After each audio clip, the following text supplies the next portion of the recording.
안녕하십니까. 오늘은 철강사의 탄소 넷제로 전략에 대해서 말씀드리겠습니다.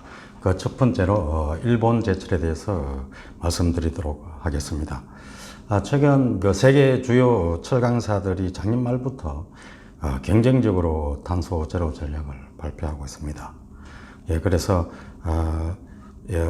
한국 철강 업계의 지금까지 주요 벤치마킹 대상이었던 오늘은 일본 제철의 탄소 제로 전략에 대해서 말씀드리도록 하겠습니다. 일본 제철은 지난 3월 30일 탄소 중립 비전 2050인 제로 카본의 도전을 발표를 했습니다. 그리고 구체적인 로드맵까지도 발표를 했습니다. 먼저 비전 달성을 위해서 핵심 구호를 Make our Earth Green, 즉 지구를 푸르게로 정했고요. 브랜드 마크도 그러면서 보시는 바와 같이 단순하게 제로라는 표식으로 정했습니다. 일본 제철은 비전 달성을 위해서 크게 2단계로 나누어서 이산화탄소 감축 시나리오를 설정했는데요. 1단계로는 2030년까지 2013년 배출량 대비해서 30%를 감축한다는 그런 목표를 세웠습니다. 그리고 이후 비전 2050의 목표 연도인 2050년까지 탄소 중립을 달성한다는 그런 계획입니다. 일본 제철은 이산화탄소 감축 기술 개발을 크게 세 가지로 나누어서 세 가지 분야로 이렇게 진행을 하고 있습니다. 첫째는 전기로 분야가 있고요. 두 번째는 고로 및 전로 분야. 그리고 세 번째로는 CCUS, 즉 이산화탄소 포집, 이용 및 저장, 이런 세 가지 방향으로 추진한다는 계획입니다. 먼저 전기로와 관련해서 살펴보면 전기로와 관련해서는 두 가지 기술을 2050년까지 동시에 개발해 나간다는 그런 계획을 세웠습니다. 첫째는 2050년까지 대형 전기로를 통해서 고급강을 생산한다는 그런 계획이고요. 두 번째로는 100% 수소를 활용을 해서 직접 하는 방법을 2050년까지 실용화한다는 그런 계획입니다. 일본 제철이 최종 목표로 구상하고 있는 대형 전기로에서의 고급강 생산 프로세스는 그림에서 보시는 바와 같습니다. 100% 수소를 활용하는 수소 환원로를 통해서 직접 환원철, 즉 DIR를 생산을 하고 전기로를 거의 400톤 수준으로 대형화해서 여기에 스크랩과 DRI를 투입한다는 것입니다. 그리고 탄소를 전혀 발생시키지 않은 그런 재생에너지를 활용한 전기를 사용한다는 것입니다. 만약에 이 기술이 완성되면 이 전기로 분야에서는 완전한 탄소 프리 제강급이 실현되는 것이라 할 수 있습니다. 그런데 현재 일반화되어 있는 전기로가 한 100톤 내외인데요. 이런 100톤 내외 전기로를 400톤급으로 대형화시키는 그러한 계획에는 크게 두 가지 우선적으로 해결되어야 되는 그런 선결 문제가 있습니다. 첫째는 스크랩 내부에 존재하고 있는 불순물과 용해 중에 발생하는 그런 질소 오염과 같은 그런 품질 제약 문제입니다. 아시는 바와 같이 철 스크랩에는 붕산이든 마그네슘, 알루미늄, 니켈, 구리 다양한 그런 불순물들이 포함되어 있습니다. 이러한 불순물을 어떻게 배출시키느냐 하는 것이 전기로에서 고급강을 생산하기 위한 그런 핵심 기술이라고 할 수 있습니다. 그런데 대부분의 불순물들은 아시는 바와 같이 가스나 슬래그를 통해서 배출됩니다. 그런데 니켈이나 구리, 코발트 등과 같은 것은 사실 현재의 기술로는 제거할 수 있는 그런 이물질 혹은 불순물이라 할 수 있습니다. 따라서 대형 전기로에서의 고급강 생산 기술에서는 이러한 불순물 제거 기술이 가장 첫 번째 도전적인 그런 과제가 되고 있습니다. 대형 전기로에서 두 번째 문제는 생산성과 관련된 그런 문제입니다. 사실 전로 방식에서는 뭐 산소를 강제적으로 취입을 하기 때문에 전로 내에서 강한 교반 현상이 발생해서 정년 시간이 매우 짧습니다. 그런데 전기로에서는 자연 대류를 이용하기 때문에 정년 시간이 장기화될 수밖에 없다. 이런 기본적인 문제점을 가지고 있고요. 그리고 DRI와 철스크랩은 기본적으로 고체입니다. 고체이기 때문에 전로에서의 액체보다는 실질적으로 용해 시간이 상대적으로 길 수밖에 없습니다. 그리고 수소하는 데는 그런 DRI에는 맥석이 포함되어 있습니다. 그리고 빈 공간도 존재합니다.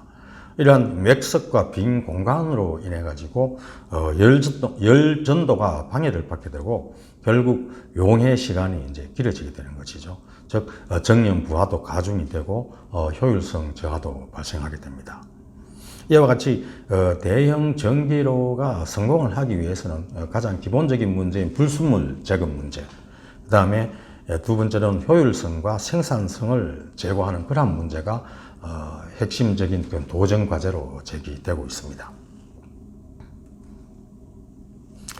다음으로 일본 제철이 추구하고 있는 그런 고로 전로를 통한 탄소 제로 기술 개발입니다.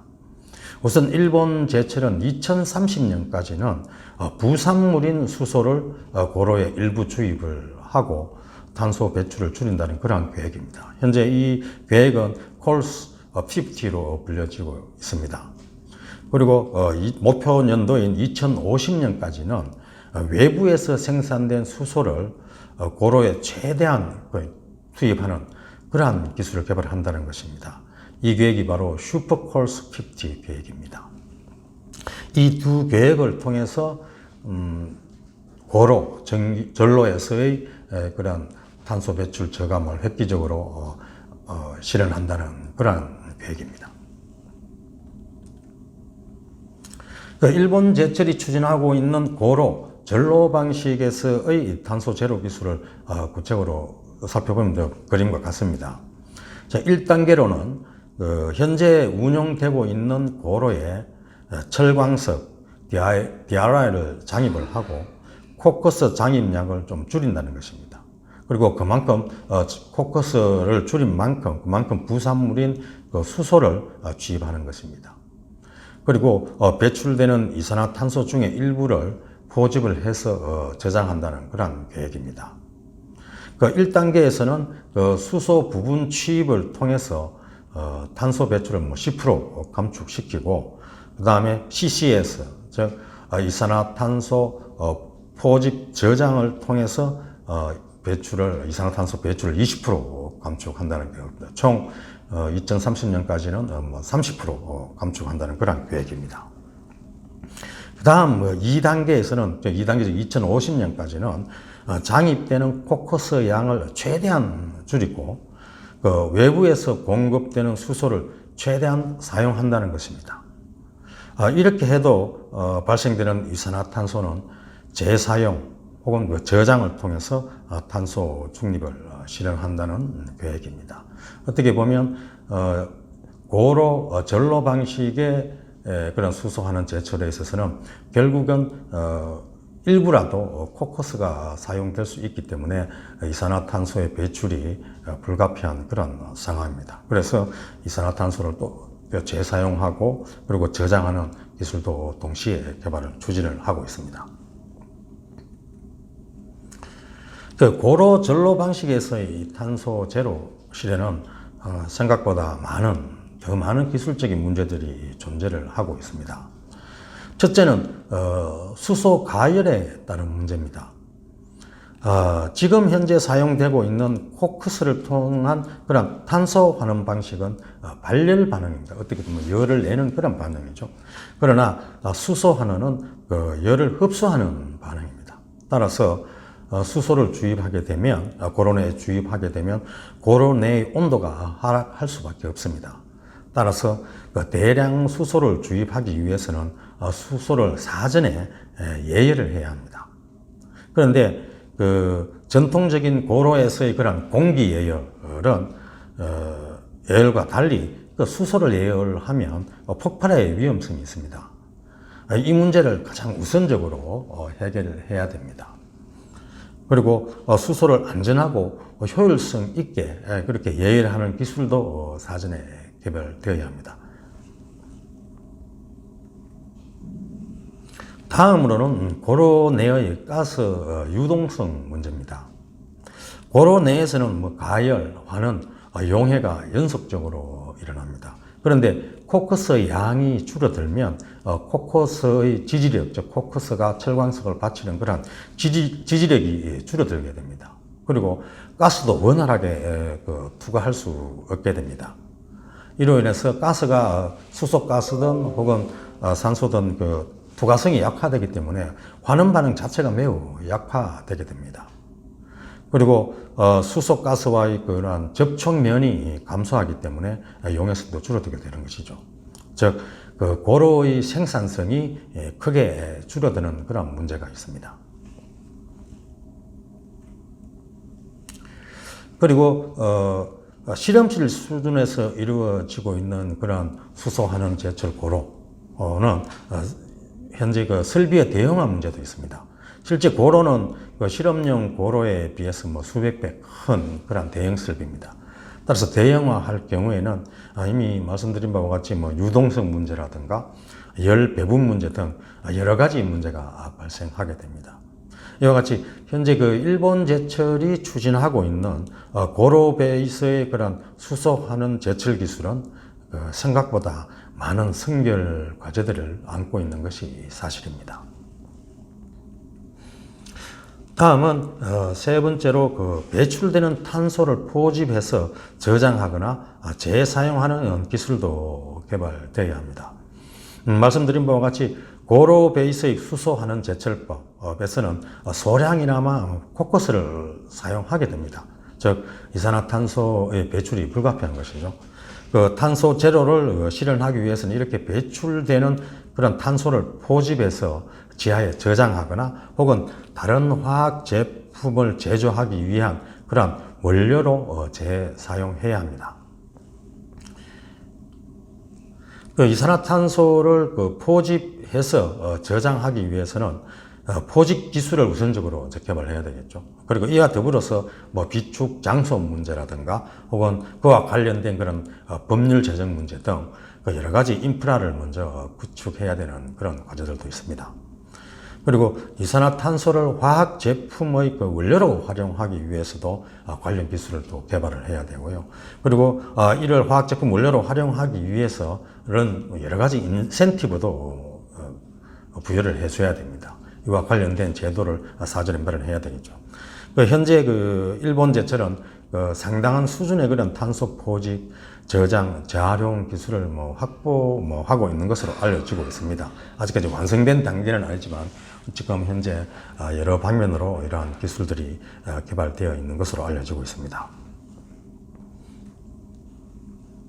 예, 지금까지 일본 제철의 탄소 제로 전략을 간략하게 살펴봤습니다. 일본 제철이 추진하고 있는 전략은 아직까지 해결돼야 될 그런 기술적인 문제들이 산적해 있는 것이 사실입니다.